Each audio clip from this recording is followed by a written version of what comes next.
Hola, amigas bellas. Bueno, estamos aquí un día más para hablar con una persona más que nos va a aportar un montón de conocimiento y valor.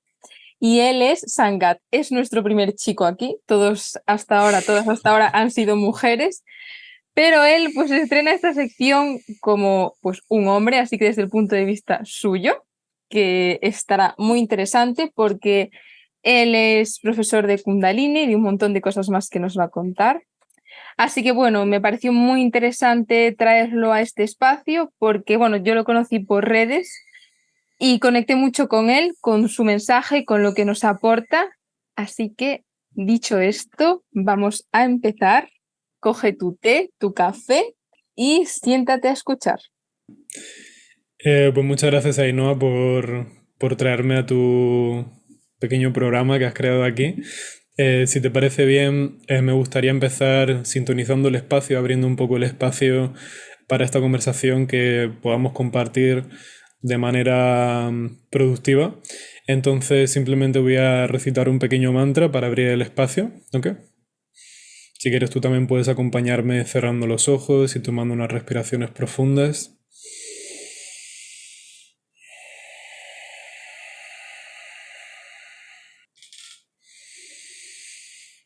Adgurename, Jugadgurename, Sadgurename, Siri Gurudeviname.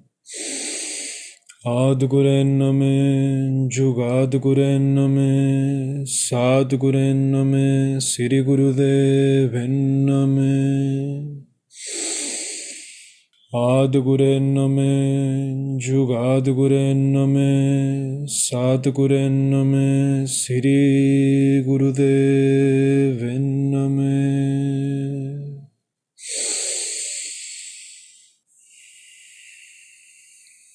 Satnam. Todo listo. Genial, qué relajante esto. ¿Qué significa el mantra?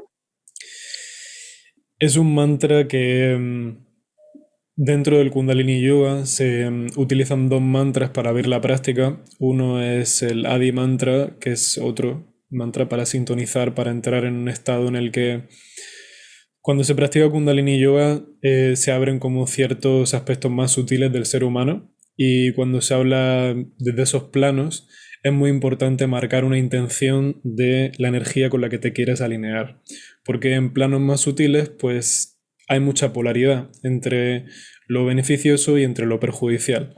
Hay gente que lo llamaría como los seres de luz y los seres de oscuridad, ¿no?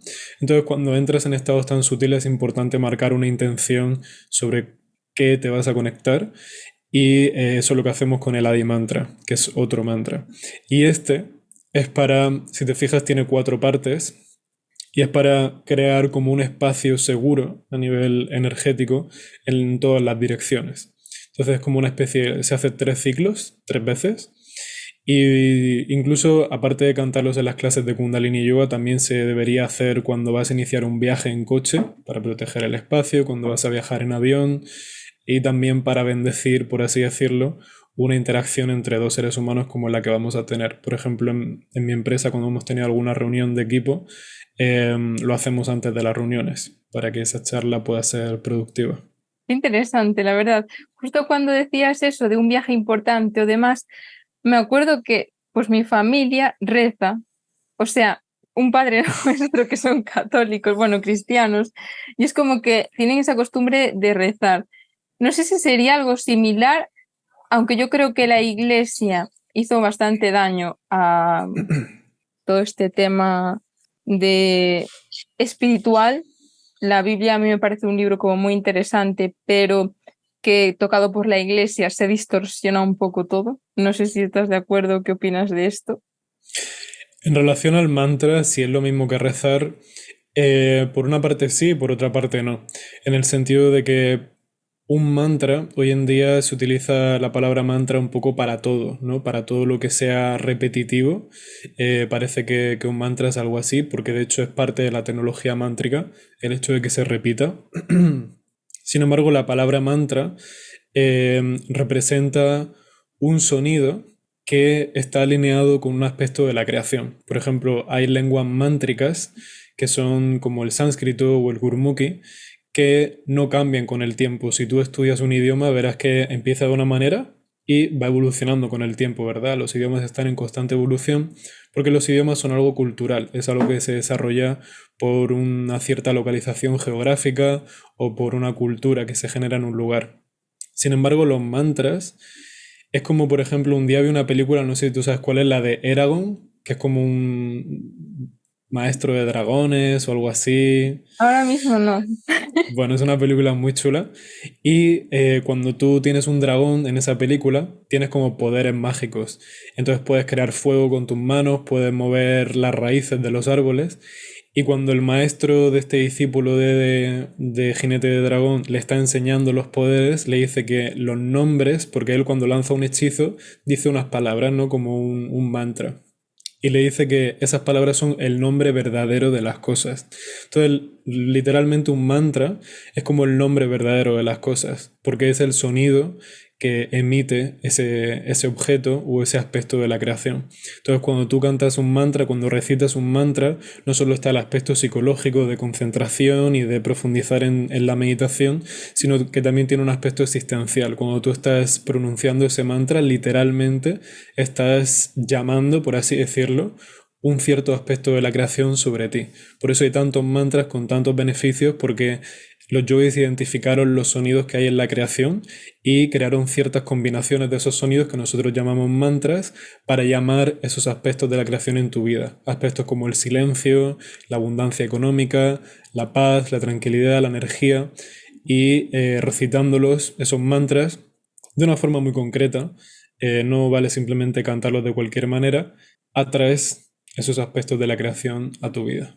Jolín, qué Entonces, en interesante. ese aspecto, ¿es un mantra parecido a un canto religioso? Por una parte sí, si hablamos de repetición, por ejemplo en el cristianismo está el rosario, ¿no? Tú cuando recitas Mm. el rosario estás ahí entrando en ese trance meditativo. Sin embargo, el rosario está bien en castellano o en la lengua que estás recitando el rosario o en latín algunas veces si eres más ortodoxo. Pero todos estos idiomas son culturales. Entonces, desde el aspecto de la tecnología del yoga, no sería lo mismo, porque eso es algo más cultural y estás diciéndolo en una lengua que es simplemente una representación de lo que tú quieres transmitir en esa lengua, pero no tiene que ver con la creación en sí.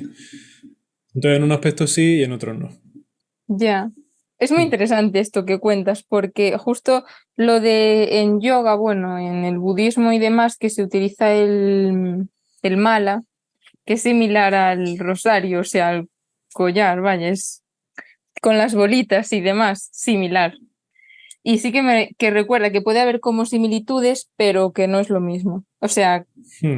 yo en yoga he conocido muchos mantras, pero sí que es cierto que me parece interesante saber lo que significan, de dónde vienen, porque a veces es como que la gente los canta y es como, pero ¿sabes lo que estás cantando? En plan, o lo estás cantando por cantar, o sabes, sin intención, que es lo que decías tú. Súper Hmm. importante saber también pues la intención y no sé, me parece muy curioso. Así que bueno, dicho esto, sí, sí, Sí, dime, sí, sí. No, no, dime, no, dime. termina. No, iba a decir que dicho esto, pues quería que nos contases un poco pues más sobre ti, quién eres y así. Ok. Mi nombre es Sangat, como bien has dicho. Soy originario de Almería, en Andalucía, en España. Eh, Soy profesor de Kundalini Yoga, me he formado también en otros estilos de yoga, pero actualmente enseño principalmente el Kundalini Yoga.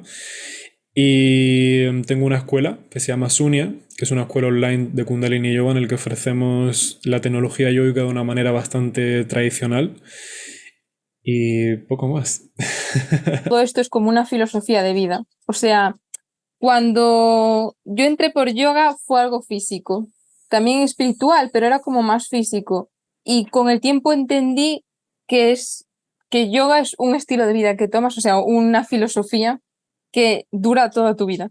O sea, no es que tú vayas a una clase y hagas yoga y te olvides, sino es como que una vez que entras en yoga en profundidad, es como que lo escoges para vivir. O sea, a mí me pasó eso. De repente es como quiero ser una persona yogi, quiero vivir siendo yogi, pero que no implique eso siempre pues hacer posturas de yoga. sino más profundizar en mi crecimiento personal, espiritual y como más hacia adentro, vaya. Ujú. Y bueno, pues gracias por presentarte. Lo que quería ahora hablar, que es el tema de esta charla, que aparte de los que surjan, pues es un poco que nos expliques más acerca de la meditación y también pues en los tiempos en los que vivimos, que hay muchas personas con ansiedad, con estrés, digamos que viven, incluso yo me pasaba como que vivíamos en demasiado rápido y muy antinatural. Entonces me gustaría preguntarte a ti qué es la meditación y cómo la meditación llegó a ti. Voy a empezar por la segunda pregunta, cómo llegó a mí la meditación, y luego te respondo a qué es la meditación. Con 14 años empecé a tener unos ataques de ansiedad muy fuertes, hasta el punto de que, bueno, pues me daban ataques de pánico. Empezaba a colapsar a lo largo del día. Se me quedaban los brazos a lo mejor congelados o el cuerpo se me quedaba imparalizado y a veces no podía respirar, a veces me levantaba de noche y no podía moverme. Bastante regular, bastante regular. Y primero empecé a ir al psicólogo porque todos esos problemas de ansiedad estaban afectando a mi vida académica, estaban afectando a mis relaciones familiares. Y empecé a irme bastante bien en el psicólogo y un día él me comentó, ¿y has probado la meditación? Y era como, ¿meditación? ¿Qué es eso? ¿Se come? Y como buen Gen Z, pues me cogí un vídeo de YouTube, me puse los auriculares, me senté en la cama y pues hice un vídeo de meditación guiada.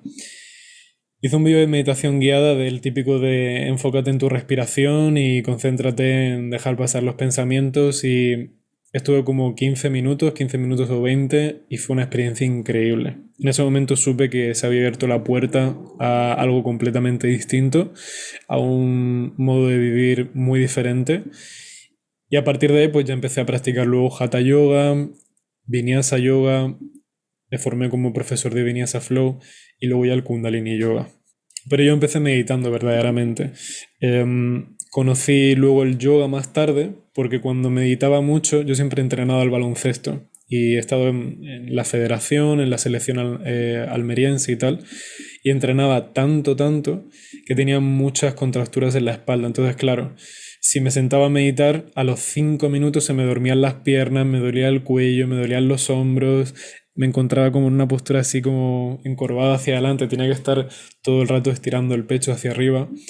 Y a partir de esas molestias físicas fue cuando empecé a practicar Hatha Yoga, pero verdaderamente primero empecé eh, meditando con la meditación más sencilla que es enfocarte en tu respiración. Dicho esto, te quería preguntar, cuando dices meditación, ¿qué es para mí la meditación? ¿Te refieres a la práctica en sí de lo que se entiende generalmente como meditación? Mm, ¿O en general, qué en entiendo yo por general, meditación? sí, como tú lo ves, porque al final es Mm, como que cada maestrillo tiene su librillo y aunque tú aprendas sobre Kundalini o sobre lo que sea, al final como que tú tienes tu propia visión en base a tus conocimientos, tu experiencia. Entonces, ¿cómo tú ves esta parte? Sin que sea ok. pues la parte más científica que todo, bueno, o alguna gente sabe, ¿no? En general, de, bueno, pues meditar es sentarse, ¿sabes? Como más tu visión. Hmm. Pues para mí es importante hacer una diferenciación entre la meditación y la práctica de la meditación, porque muchas veces se le llama meditación a la práctica de la meditación, pero si tú estás practicando algo, obviamente no estás en ese estado todavía. Entonces es importante diferenciar el estado meditativo, que es la meditación, o la práctica de la meditación. Generalmente cuando decimos taller de meditación, y para ponerlo de una forma más apropiada tendría que ser el cartel como taller de práctica de meditación, porque la meditación es un estado que no se puede practicar. Si me preguntaras qué es la meditación para mí, pues ahora mismo esto es meditación, porque a la vez que estoy hablando contigo, pues estoy concentrado en mi respiración, Estoy permitiendo que sucedan cosas que a lo mejor no están bajo mi control. Estoy permitiendo que salgan cosas de mí. Estoy permitiendo que entren cosas a mí, que lleguen pensamientos, que salgan pensamientos, sensaciones. Y estoy en un estado en el que permito que suceda lo que tenga que suceder. Eso para mí es meditación. Y todo lo que hagas antes de llegar a ese estado es la práctica de la meditación. Que sí que lo puedes hacer enfocándote en tu respiración, observando tus pensamientos, cantando un mantra. Hay millones de técnicas de respiración, de meditación, pero al final el estado último, y esto no lo digo yo, es simplemente lo que siempre se han hablado los yogis, el estado de meditación es un estado en el que puedas permitir que tenga que suceder lo que tenga que suceder en cada momento. Entonces, para mí eso es la meditación. Y eso no ocurre solo cuando te sientas con los ojos cerrados, eso tiene que ocurrir 24/7, incluso durmiendo. Entonces, para mí esa es la experiencia de la meditación. Y luego la práctica de la meditación, pues bueno, son diferentes caminos que llevan al mismo lugar. Desafortunadamente, hoy en día se malinterpreta la herramienta como el fin en sí mismo. Es decir, se piensa que la meditación es la práctica. Por lo tanto, hay muchas personas obsesionadas con practicar muchísimo, ¿verdad? Si tú le dices a alguien, practico 10 minutos de meditación al día. Entonces, desafortunadamente, hoy en día se confunde la práctica de la meditación como tal como el fin en sí mismo. Es importante entender que la práctica de la meditación es el medio para llegar al estado de meditación. Lo que pasa es que a los profesores no se les enseña eso. Por lo tanto, imagínate que yo te digo, Ainhoa, yo medito 10 minutos al día. Tu reacción es X. Y te digo, Ainhoa, yo medito 10 horas al día. Tu reacción es otra, ¿verdad? Sí. ¿Por qué? ¿Por qué? Porque hemos entendido que la meditación es el fin en sí mismo. Por lo tanto, si tú tienes eso en mente, cuanto más tiempo estés en ese estado, que es la práctica supuestamente, más meditativo te tienes que volver, ¿verdad? Por eso si alguien te dice que medita 10 horas al día, dices, oh, madre mía, es un yogi de los más altos y es una máquina y está en un estado meditativo muy profundo. Sin embargo, puedes estar meditando 10 horas al día durante el resto de tu vida, que si no entiendes que ese no es el fin en sí mismo, nunca vas a cambiar de verdad. Siempre va a haber un punto en el que te sientas atascado, porque es como intentar mover un bote con el ancla echada. La meditación, la práctica de la meditación es como remar, ¿vale? Estás en un bote, quieres moverte y estás remando. Sin embargo, si nunca levantas el ancla, que es entender que la meditación, la práctica de la meditación no es el fin en sí mismo, pues sí, vas a tener unos buenos brazos, vas a tener una buena espalda, que en este caso sería tener una buena concentración o una cierta estabilidad mental, pero vas a seguir siendo la misma persona. No va a haber ninguna transformación en ti. Sin embargo, cuando entras en un estado meditativo de verdad, pues literalmente permites que la creación intervenga a través de ti, o el creador intervenga a través de ti. Entonces, en ese sentido, te conviertes como un pilar de la realidad en el planeta Tierra y eres como un agente catalizador de una posibilidad más grande en este planeta. Es curioso lo que dices. ¿A qué te refieres con lo del creador? O sea, como a una fuente de energía superior, a la energía de la Tierra, a nosotros mismos.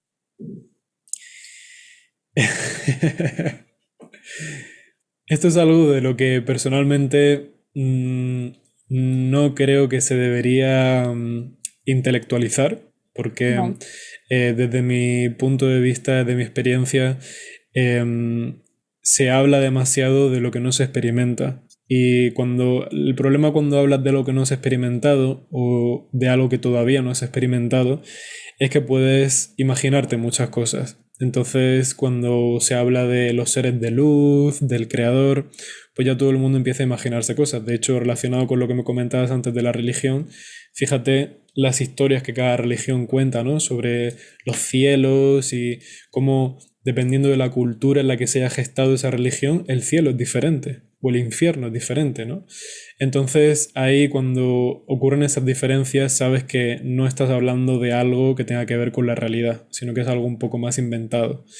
Entonces, bueno, yo te animaría que en lugar de hablar del creador, que podamos practicar para que cada uno pueda experimentar el creador en sí mismo, porque en ese caso la necesidad de hablar sobre eso se elimina cuando tú lo estás experimentando. Pero fundamentalmente, por responder un poco a tu pregunta, es simplemente la fuente de la creación. Yo creo, o sea, creo no es.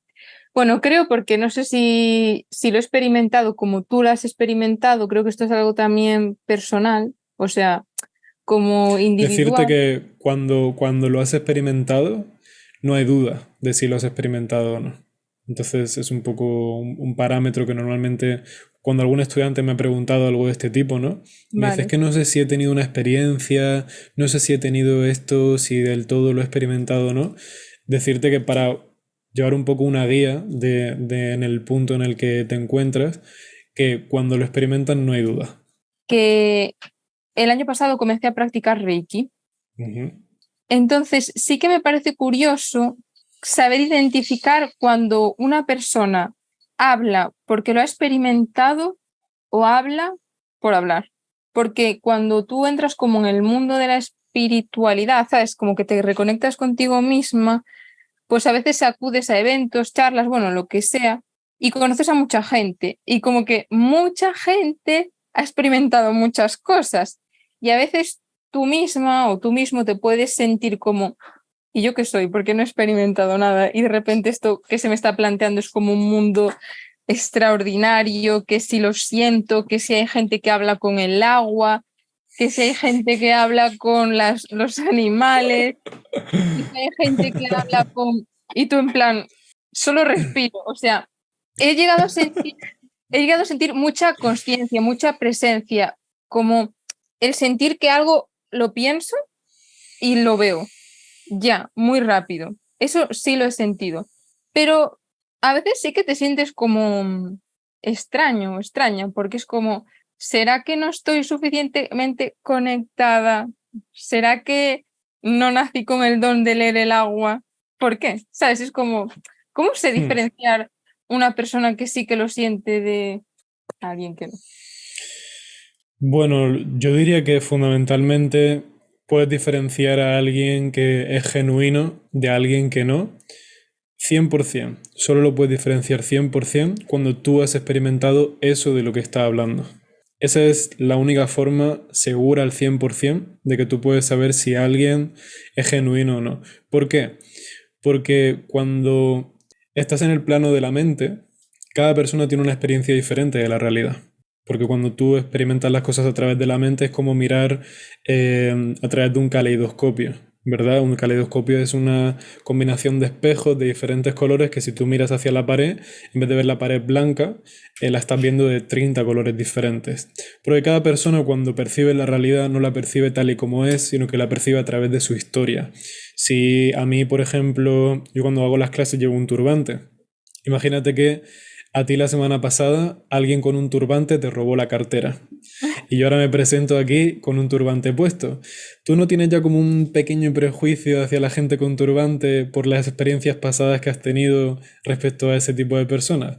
Pues un poco está ahí, ¿no? Aunque luego puedas decir, no, no, yo respeto tal, pero si alguien con turbante te roba la cartera, luego vas a mirar a la gente con turbante de una manera distinta. Entonces la gente verdaderamente, y con eso me incluyo, no estoy diciendo nada del otro mundo, no vemos la realidad 100% tal y como es, sino que la miramos a través de nuestra experiencia. Entonces, en el campo de la mente, siempre cada persona va a tener una experiencia diferente de algo.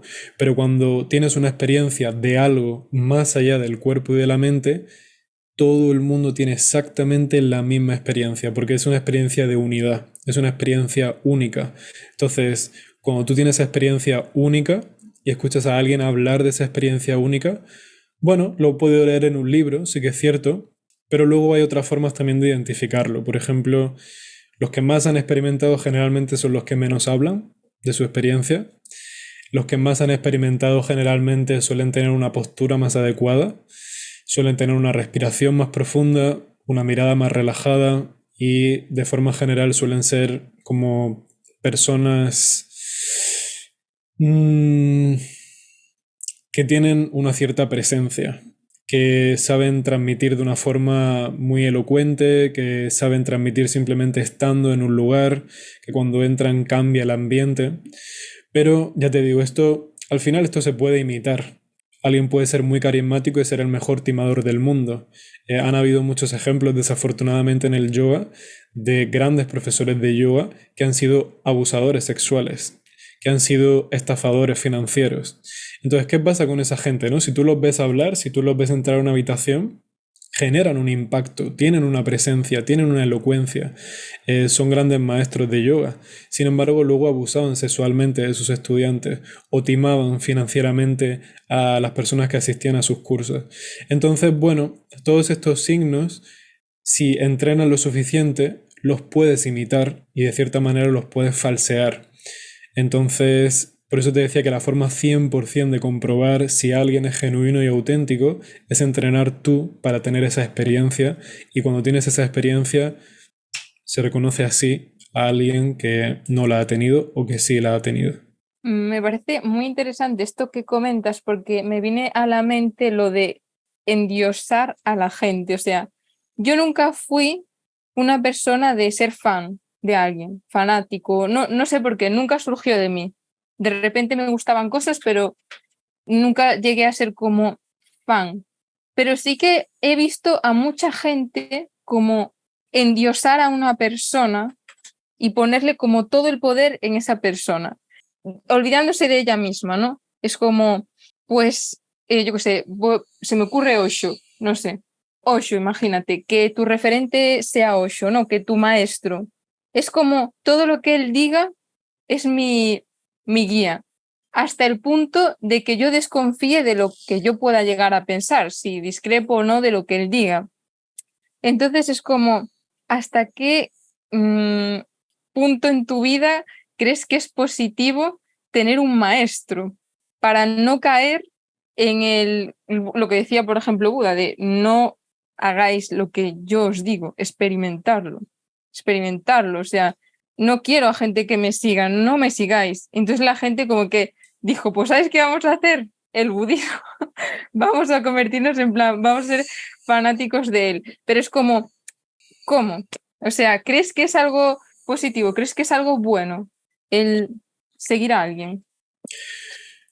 Es importante diferenciar que estás hablando de dos formas de llegar a un mismo objetivo. Al final, cuando tú te consideras alguien espiritual, lo que quieres es tener la experiencia de la unidad, tener una experiencia unificada de la realidad. Porque como te comentaba antes, cuando vives desde la mente, el intelecto lo que tiene es que separa y divide la realidad.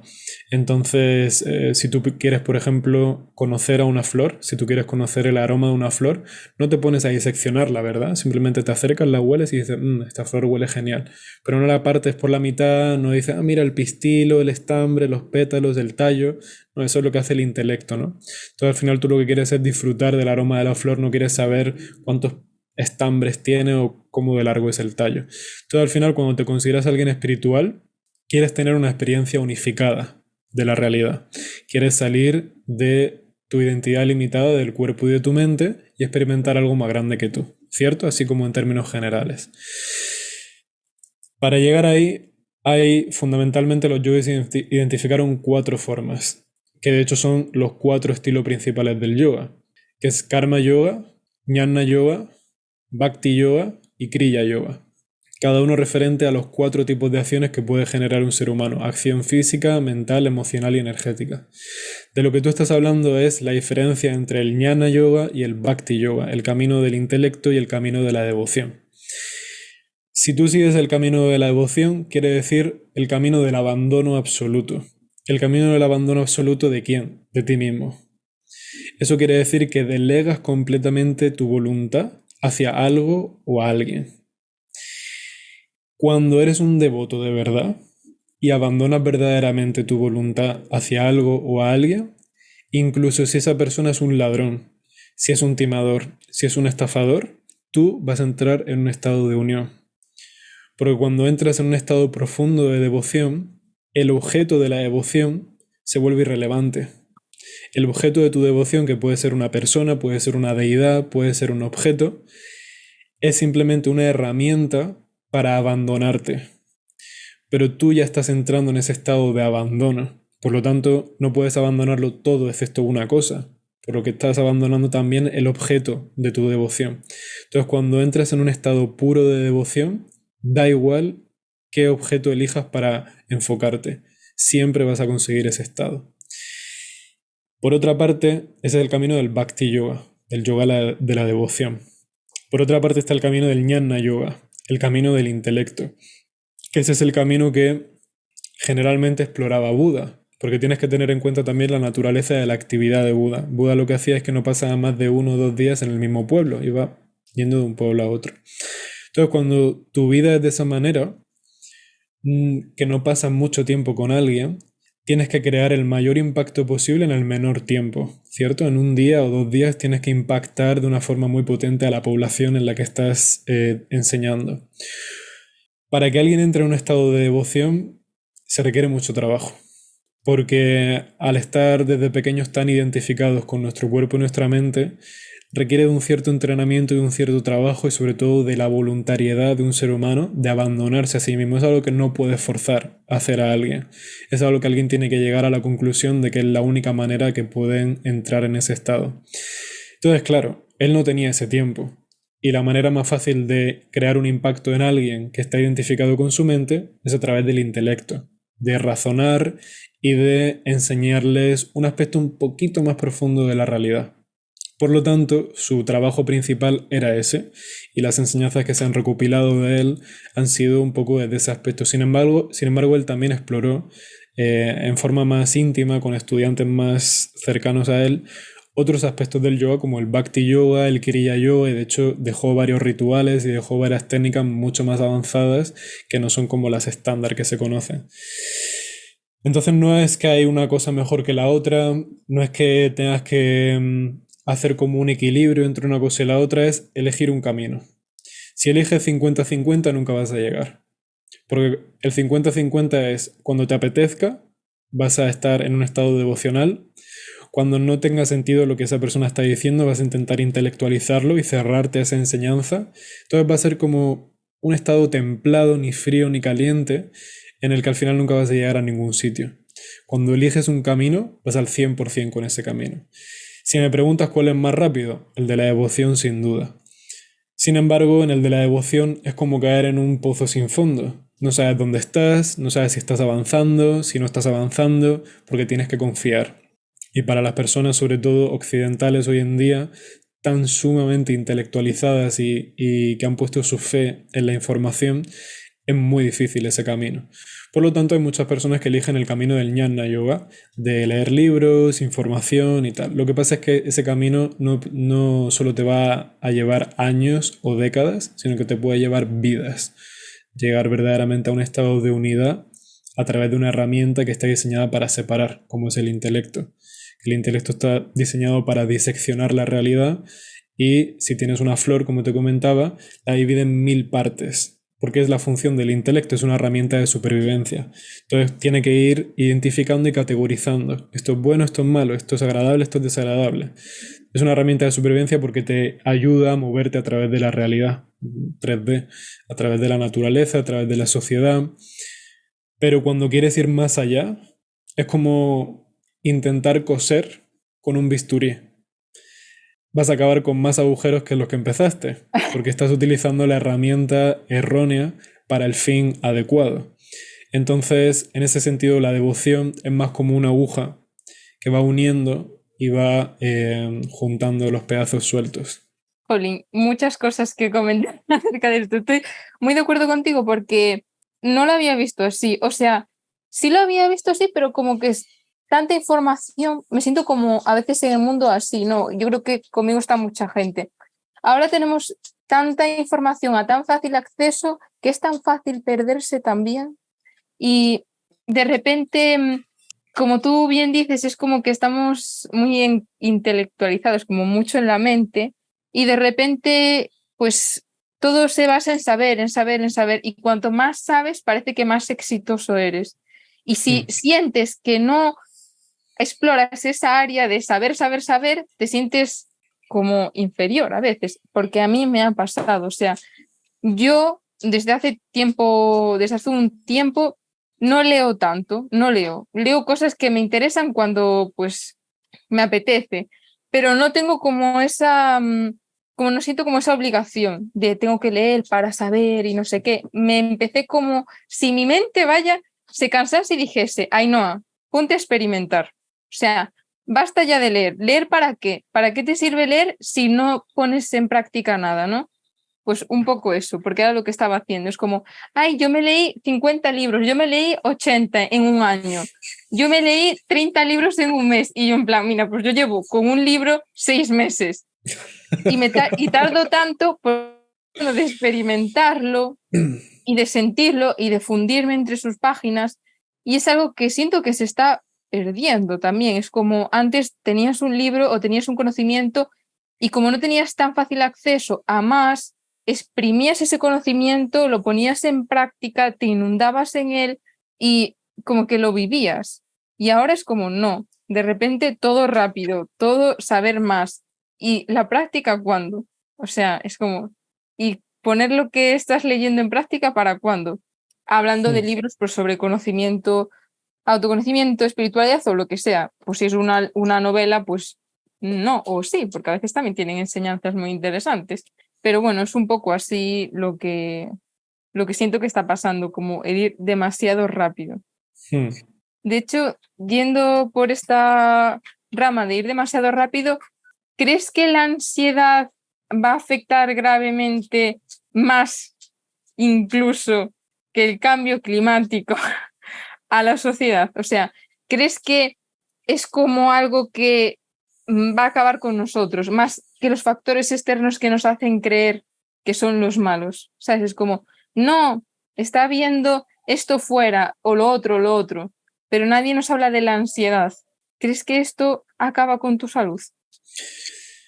Cuando hablas de ansiedad, fundamentalmente estás hablando de un ser humano que no utiliza bien su cuerpo y su mente. Es como tener un teléfono sin haberte leído el manual de instrucciones, pues al final lo vas a acabar utilizando de aquella manera, ¿no? Entonces la pregunta es si quieres vivir tu vida de aquella manera o quieres aprender a utilizar la máquina que se te ha dado de la forma adecuada. Aprender a utilizar la máquina de forma adecuada es muy sencillo. Y si hablamos de problemas en cuanto a la humanidad, el único problema que tiene la humanidad es la humanidad, porque al final el resto de problemas se pueden solucionar muy fácilmente si los problemas internos están en su sitio, están resueltos. Todo lo que nosotros llamamos crisis económica, crash del mercado, todos los problemas que puedas ver si pones el telediario o las noticias, es solo un reflejo, es una proyección de todas las incoherencias que viven dentro de un ser humano y todos los temas no resueltos que tiene un ser humano. Lo que pasa es que hay que entender que no es lo mismo que tú o que yo, que no somos directores generales de ninguna gran empresa, que no somos líderes de Estado de ningún país, tengamos un problema, a que el jefe de Estado de un país sea racista, por ejemplo, ¿no? O que el director general de una gran corporación, que hoy en día hay corporaciones que son más grandes que países, tenga depresión, ¿no? ¿Qué decisiones va a tomar esa persona y cuántos millones de personas o cuántos billones de personas va a influenciar eso? Entonces es importante entender que una gran empresa, el grupo corporativo de una gran empresa, que tenga un tema no resuelto con la codicia y que solo quiera acumular riqueza, ¿no? ¿Qué impacto va a tener eso en el mundo? Entonces, cuando hablamos de cambio climático, crisis financiera, países tercermundistas, pobreza, solo es una proyección y es el resultado de que han habido ciertos seres humanos con un cierto poder e influencia en el mundo que no tenían ciertos temas resueltos. Porque cuando tú ajustas tu cuerpo, tu respiración y tu mente, de forma natural surgen a hacer una cierta serie de acciones que acaban beneficiando a todo el mundo. Porque cuando entras en un estado en el que estás ajustado a todos los niveles, en cierta manera entras en un estado de unión. Entonces, cuando tú percibes como a ti mismo, a otro ser humano, cuando tú percibes como a ti mismo una montaña, cuando tú percibes como a ti mismo un bosque, un río, pues no te van a hacer matar a ese ser humano o maltratar a ese ser humano o talar ese bosque o ensuciar ese río. Entonces, cuando vemos estos desastres naturales y todo lo que está sucediendo, no es al azar, es simplemente seres humanos que no han resuelto temas internos y se está proyectando en el mundo.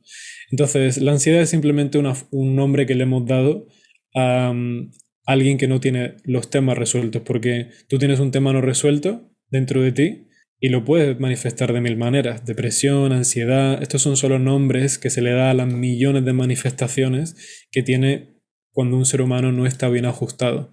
Y a partir de ahí nace el resto de problemas que vemos en el mundo. No hay diferencia entre los problemas de fuera y los problemas de dentro. Es simplemente una proyección de cómo es abajo es arriba. Entonces, sí, respondiendo a tu pregunta, el único problema que tiene la humanidad es la propia humanidad. La única solución de la humanidad es la propia humanidad. Cuando tú ajustas tu respiración y tu postura, estás ajustando también al resto de la humanidad. Cuando tú ajustas tu respiración y tu postura, estás ajustando al resto del planeta. Porque muchas veces como hay que arreglar el planeta Tierra, hay que arreglar la sociedad. Bueno, ¿y quién forma parte de esa sociedad? Tú y Ya, yo. es Cuando te como, ajustas a ti mismo, cuando te arreglas a ti mismo, estás arreglando la sociedad, estás arreglando el planeta. Entonces esto no es algo que tenga que ser una reivindicación social, esto no es algo lo que tenga que salir en manifestaciones de todo el mundo a meditar y hay pancartas de medita, medita. No, esto es algo que tiene que ser una decisión individual y desafortunadamente es un cambio que solo va a suceder cuando muchas personas experimenten un dolor muy profundo. Cuando tú, de hecho tú mismo lo acabas de explicar, ¿cuándo te ha nacido la necesidad de empezar a leer menos o dejar de leer y empezar a experimentar más? ¿Cuándo has visto que no te lleva a ningún sitio? Entonces, es una evolución que va a ir sucediendo de forma natural y progresiva. Cada vez las personas encontrarán menos atractiva y más desconcertante tantísima información sobre tantas cosas y se volverá a la base del conocimiento humano, que es la propia experiencia. Al final, cuando tú lees un libro de un yogi que habla de estados de conciencia súper profundos y habla de meditaciones y prácticas, ¿de dónde crees que lo ha sacado? De su propia experiencia. Si tú dices, no, no, es que se lo ha enseñado su maestro, vale, ve hasta arriba del todo, al maestro del maestro del maestro del maestro del maestro, y el que ya no tiene más maestro por encima, ¿de dónde ha nacido eso? De su propia experiencia. Entonces la pregunta es, ¿quieres leer el libro de alguien que ha tenido la experiencia? ¿O quieres tú tener la experiencia? Porque cuando tú tienes esa experiencia, ese conocimiento que está en el libro, ya lo tienes dentro de ti, no necesitas leerlo. Entonces es muy importante entender que el yoga no es una filosofía, no es un estilo de vida, no es algo teórico, no es algo que puedas conseguir leyendo un libro, es algo que tienes que practicar, es algo que tienes que experimentar por tu cuenta. Una vez que lo experimentas, ya te conviertes en la fuente del conocimiento de todos los textos yógicos y te conviertes en la fuente incluso también de la creación. Entonces, para mí tiene más valor ser de esa manera que acumular en mi cabeza una biblioteca de yoga. ya, tienes totalmente razón. De hecho, me da como tristeza y empatizo mucho, aunque sé que hay que respetar los procesos de cada uno, pero hay personas que de repente se autodiagnostican o se diagnostican porque se lo han dicho, ansiedad nerviosa, depresión, como para toda la vida, ¿no? Es como, no, es que me han dicho que tengo depresión toda mi vida y lo único que tengo que hacer es esto.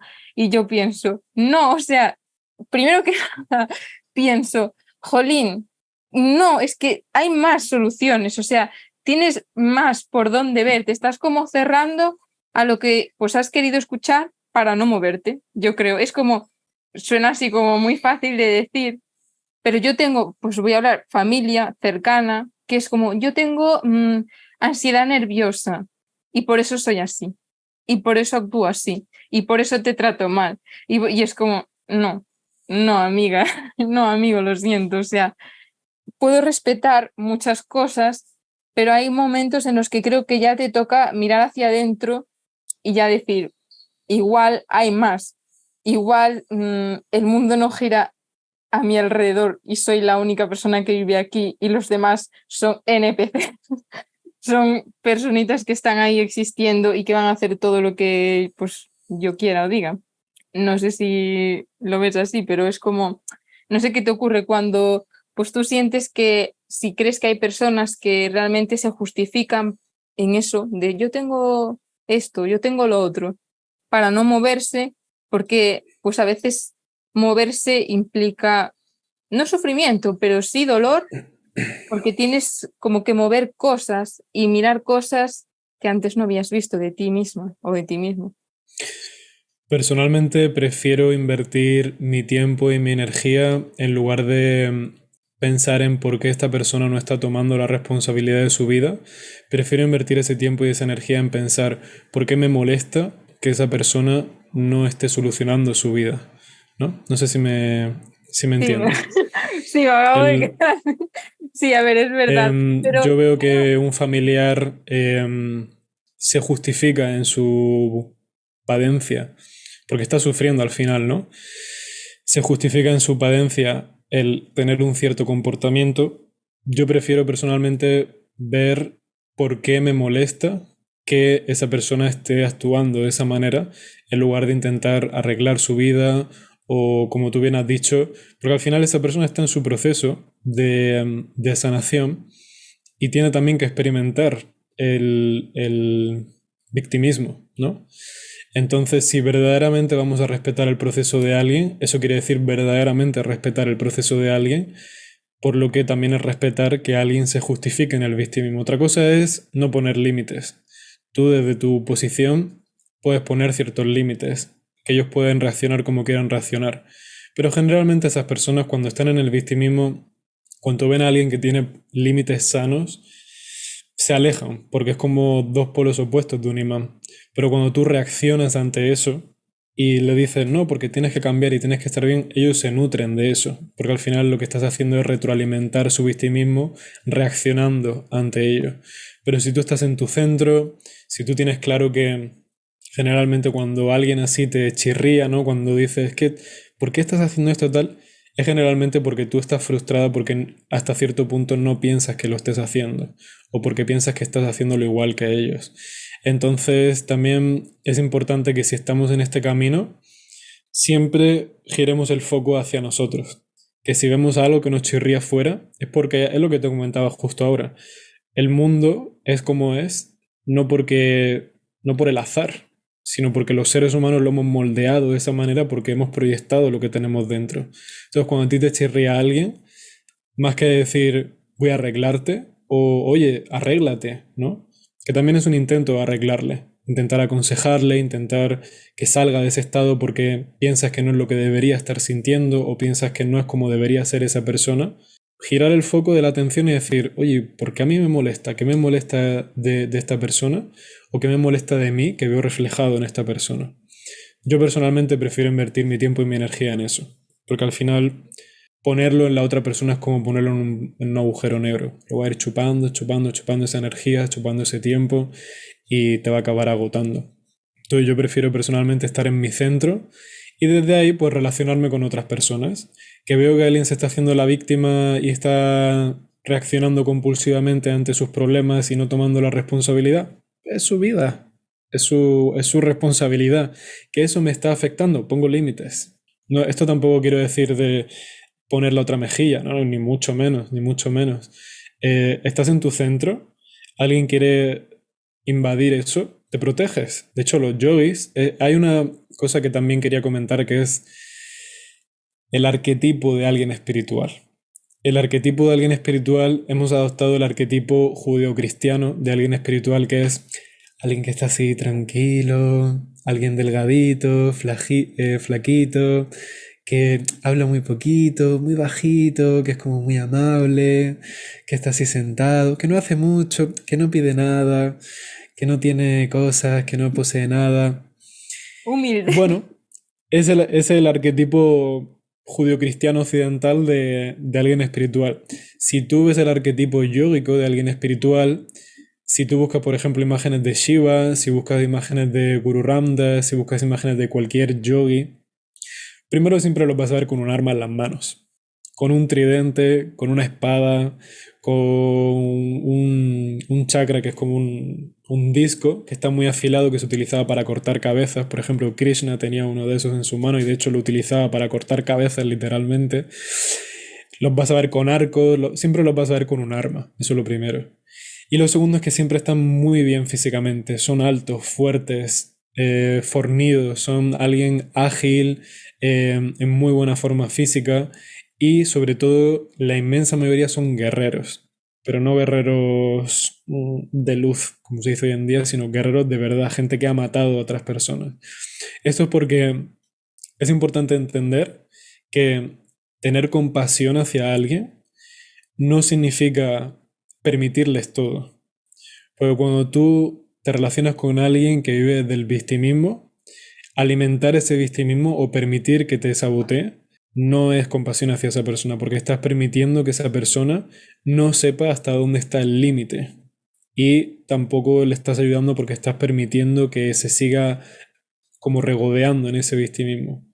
Sin embargo, en este caso que comentabas, cuando alguien está viviendo de esa manera y tú le pones un límite sano, estás ayudándole de hecho y estás teniendo compasión hacia esa persona.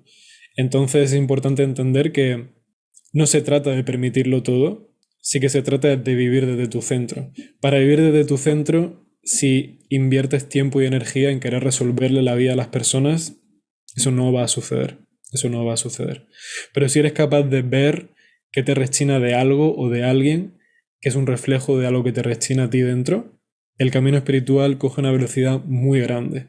Porque de hecho estás utilizando la realidad, estás utilizando tu día a día como una herramienta de trabajo. Es decir, la práctica, en ese momento, cuando empiezas a trabajar de esa manera, tu práctica personal no se limita solo al tiempo en el que estás sobre la esterilla haciendo posturas o haciendo respiraciones, sino que también sales fuera y utilizas a la realidad, a la creación, a la naturaleza, a tu entorno, como un medio de trabajo. Y siempre, siempre, siempre a lo largo del día va a haber algún momento en el que algo no salga como tú quieras, en el que alguien no actúe como tú esperas, y ahí está la oportunidad para poder trabajar. Jolín, es que es cierto. Bueno, todo lo que dices es cierto, pero es que me estoy dando cuenta que no soy tan espiritual como pensaba. Me queda haciendo trabajo. O sea, soy ahora mismo súper, acabo de empezar, me siento así. O sea, con todo lo que estás contando es que es cierto. Y yo hace poco aprendí a poner límites a la gente que quiero, porque era quien me costaba poner límites. Siempre que hay como un sentimiento pues más de querer a esa persona, me costaba poner límites y el otro día justo tuve una experiencia, un familiar que puse límites y pasó justo lo que dijiste, como que esa persona se alejó, en plan, como que se creó una distancia, ¿no? De lo que sí quería comentarte es que me parece a veces complicado cuando estás muy cansada poner límites sanos o no enfadarte, como sacar como esa rabia y cagarte en todo. Es que es lo que además te quería decir con esto, que crees que una persona que medita o te pregunto a ti, tú que meditas, no te enfadas, no te cagas en todo muchas veces y piensas, hoy voy a matar a alguien. No realistamente, pero es como que dices, no puedo más. ¿No te pasa eso? Eso también es un concepto que hemos adoptado un poco de la mentalidad occidental, de un poco de la mentalidad judio-cristiana, de pecado y dones, de lo bueno y lo malo, lo correcto y lo incorrecto, de reprimir, ¿no? De que hay que experimentar lo bueno y reprimir lo malo, evitar los pecados, seguir los mandamientos, hacer obras buenas, evitar obras malas. Cuando eso lo llevas al campo interno, de lo que te vas a dar cuenta es que si solo intentas ser una versión positiva de ti misma y rechazas lo que tú llamas emociones negativas, en algún momento vas a acabar explotando, porque no es así como funciona por dentro. Alguien que medita, alguien que practica yoga, debería ser una persona que experimenta cada cosa multiplicada por 100.000. Yo, por ejemplo, desde que empecé a practicar no ha habido ni un solo día que no he llorado, no ha habido ni un solo día que no he tenido una rabieta o que no he experimentado una enorme cantidad de enfado, ira, éxtasis, alegría, miseria, amargura, felicidad. ¿Por qué? Porque cuando tú mismo te haces entrar en un estado en el que experimentas emociones muy extremas, o sea, te estoy hablando de que estás haciendo tu práctica y en tu práctica te permites experimentar todo eso, cuando sales fuera te conviertes en una montaña, te conviertes en alguien intocable. ¿Por qué? Porque tú ya te has generado el estado más extremo que puedes experimentar, por lo tanto, tienes tú la llave de elegir cómo te sientes, tienes la responsabilidad de que nadie ni ninguna situación te haga sentir de una cierta manera. Para mí esa es la verdadera libertad, porque al final de lo que tú estás hablando, del enfado, de es que tú no a lo mejor te enfadas, es que no haces esto, lo otro. Por supuesto, lo que pasa es que la diferencia es que yo no permito que alguien me provoque ese estado. Yo elijo el momento y el lugar en el que quiero experimentar ese estado y en el que quiero liberar eso que está pasando por mi cuerpo y por mis emociones, pero no dejo que nadie decida por mí cuándo lo voy a experimentar. De esta manera, nadie me puede hacer enfadar, nadie me puede poner nervioso, nadie me puede frustrar, porque yo ya lo he hecho y me he llevado a mí mismo al límite. Por lo tanto, si yo ya lo he hecho, nadie puede llevarme más allá de lo que yo mismo me he llevado.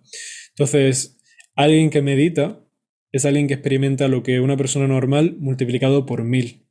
Porque lo que queremos es liberar, no queremos reprimir, queremos liberar. Queremos, cuando muchas veces alguien me dice, Sángate, enséñame a controlar mi mente. Yo le pregunto, ¿quieres controlar tu mente o quieres liberarla? Cuando alguien me dice, Sángate, enséñame a controlar mis emociones, le pregunto, ¿quieres controlar tus emociones o quieres liberarlas?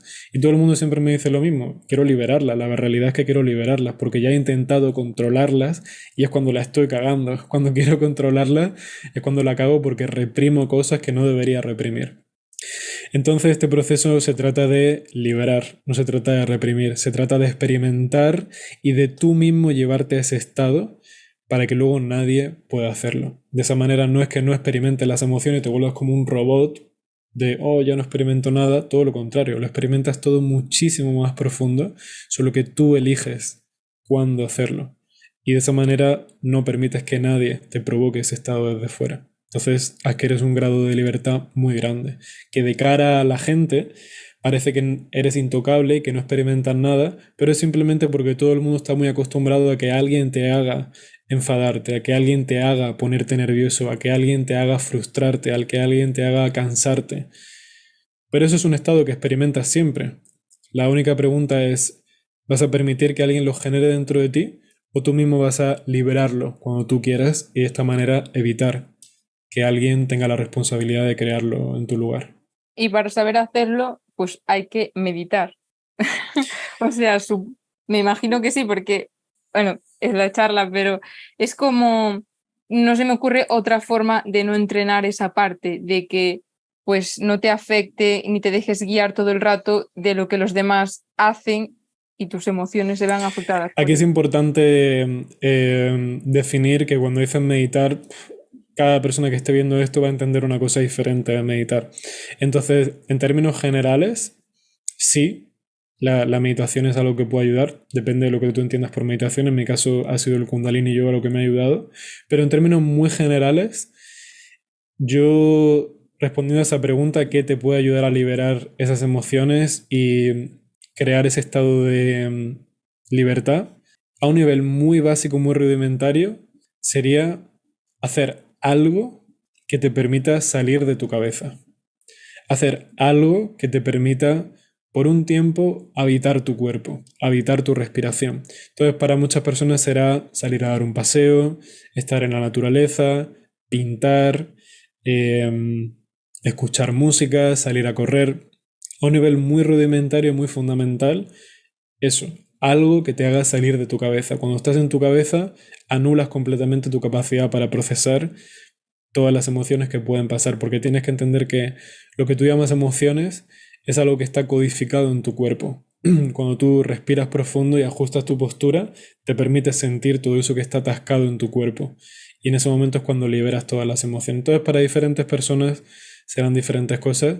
Luego ya si quieres hacer técnicas más sofisticadas, sí que está el Kundalini Yoga en este caso, por ejemplo, o el yoga, pero también depende mucho del profesor que lo enseñe, porque si tú tienes a alguien que no sabe todo esto y que no sabe cómo ayudar a otras personas a entrar en este estado, por muchas posturas que hagan, nunca lo vas a conseguir. Claro, es verdad, es bueno, lo que hablábamos un poco también el otro día de la importancia, bueno, el otro día y ahora hace un momento, de la importancia de tener una intención a la hora de hacer las cosas y de Hmm. si vas a pues dar una práctica de yoga, tener una intención y que no solo sea, si es una intención estirar, pues estiras y ya, ¿sabes? Pero si tu intención es llegar un poco más allá y salir de la mente, pues tener como esa predisposición. Así que bueno, pues dicho esto, me gustaría que nos dijeses un poco cómo podemos comenzar a practicar Kundalini sin saber. ¿Hay alguna forma de sentarnos a practicar este yoga? Yo recomendaría que siempre lo hagas con un profesor, que te apuntes al centro de yoga que tengas más cercano, que busques a un profesional que te pueda guiar, porque Kundalini Yoga es un yoga muy potente y de hecho si tú buscas en internet Kundalini Yoga peligro o Kundalini Yoga peligroso, te van a aparecer un montón de vídeos de muchas personas que recomiendan no practicar Kundalini Yoga porque dicen que es peligroso. El Kundalini Yoga no es peligroso, el Kundalini Yoga es potente. Como cualquier herramienta potente, si lo utilizas de la manera inadecuada, se convierte en un peligro, ¿cierto? Si tú conoces la ciencia de la tecnología de la estructura atómica, puedes crear una central nuclear y abastecer de energía a millones de personas durante muchísimos años. Si conoces la ciencia del átomo, puedes crear una bomba nuclear y matar a millones de personas así. Entonces la ciencia no es buena o mala en sí. La ciencia es simplemente la ciencia. La tecnología que se crea a partir de esa ciencia es lo que ya se le puede dar como un matiz. Entonces, en este caso, Kundalini Yoga es una ciencia y una tecnología muy potente, que si no es enseñada y no es transmitida por el profesor o la profesora adecuada, puede convertirse en un peligro. Porque si no es un proceso que se está monitorizando de forma individual, hay muchas cosas que pueden salir muy mal, pero si es un proceso que se está llevando de una forma correcta y una monitorización personalizada, hay muchísimas cosas que pueden salir muy bien en muy poco tiempo. Cuando digo muy poco tiempo, estoy hablándote de 2 meses de práctica. Tu vida puede cambiar por completo, absolutamente. Entonces, al ser un yoga de este calibre y de esta naturaleza, no recomendaría para nada empezar a practicarlo por tu cuenta, porque vas a encontrar muchos ejercicios, vas a encontrar muchas meditaciones y tú puedes pensar que sabes lo que necesitas, pero en la inmensa mayoría de casos no es así. Y puedes pensar que esa práctica, por la descripción que se da de esa práctica, puede ayudarte, pero a lo mejor puede hacerte más daño que beneficio. Entonces siempre te recomendaría que si vas a empezar Kundalini Yoga, encuentres a un profesor o profesora que lo pueda enseñar. En este caso, hay una página web que se llama KRI, Kundalini Research Institute en inglés, kri.com, que ahí tienes un listado de todos los profesores a nivel internacional en el que puedes buscar un profesor cerca de ti. O si buscas simplemente Kundalini Yoga cerca de mí, pues seguramente te salga algún centro o algún profesor. Pero Bueno, o tú. siempre, siempre. O sí, bueno, no lo quería decir, pero es otra opción también. Si quieres también entrenar online, si quieres hacerlo desde casa, pues también puedes buscar a profesionales que lo enseñen de esta manera. En mi caso yo he elegido esta opción porque me permite llegar a más personas que quieran recibir este entrenamiento. Actualmente pues tengo estudiantes tanto en España obviamente como en Estados Unidos, México, Chile, Perú, Colombia, Argentina, Ecuador y algunos incluso en Malasia también, porque no sé si lo sabías, pero era una colonia española y hay varios puntos No. de esa parte del mundo que se habla español. Y bueno, es otra opción también. De hecho, en mi caso, la forma en la que nosotros hemos estructurado las clases de yoga son mentorías individuales, entonces precisamente nos permiten esta tutorización individual que es lo que le da todo el sentido a la práctica del Kundalini Yoga. Wow, pues yo creo que esta charla ha sido como muy nutritiva Y nos has desmentido también mitos, cosas que pensábamos que sabíamos, pero no sabíamos, o al menos en mi caso, y la importancia de ir hacia adentro, sin miedo. O sea, que es como a lo que viniste aquí, yo creo. Al final, el explorarte a ti mismo y a ti misma, el pasar la vida de forma consciente y no vivir por vivir, que siento que ha pasado mucho hasta ahora, al menos de donde yo soy. Entonces es como el ser consciente, vivir consciente, no tanto leer y aprender, sino más experimentar, experimentar y vivir tu vida. Pues creo que es como, yo creo que lo que sacaría principal de esta bonita charla, que me ha encantado, así que te quiero dar las gracias. A ti, No sé gracias a si, ti. no sé si quieres decir algo más antes de irnos, pero te dejo el micro. Relájate, disfruta y entiende que si te consideras alguien espiritual y te consideras que estás en el camino espiritual, tanto si experimentas cosas placenteras como desagradables, son parte del camino. Porque estés pasando una etapa buena o bonita, no necesariamente quieres decir que estés en el camino, y porque estés experimentando una etapa oscura y desagradable, quiere decir que te hayas salido del camino. Busca a alguien que haya pasado por lo que tú estás pasando, que haya salido de ahí, busca un mentor, alguien que te pueda asesorar y guiar, y sobre todo relájate, disfruta y permite que salga, y lo que venga. Justo el otro día subí un reel hablando de esto, de la verdadera meditación, no sentarte con los ojos cerrados a observar tus pensamientos, es permitir que lo que salga, que se vaya, y lo que venga, que entre. Así que relájate, disfruta y busca a alguien que pueda echarte una mano. Pues gracias y espero que hayáis disfrutado muchísimo esta charla y que pues estéis ahí en próximas. Espero, Sangat, te invito de nuevo, pues volver a hablar en algún momento y que nos cuentes más sobre pues otros temas. Yo creo que esta charla hemos hablado un poco de todo, de meditación, pensamientos, bueno, un montón de cosas y creo que pues a la gente le va a llegar así. Así que bueno, espero que os haya gustado y un besito. Chao, chao. Gracias por todo. Chao.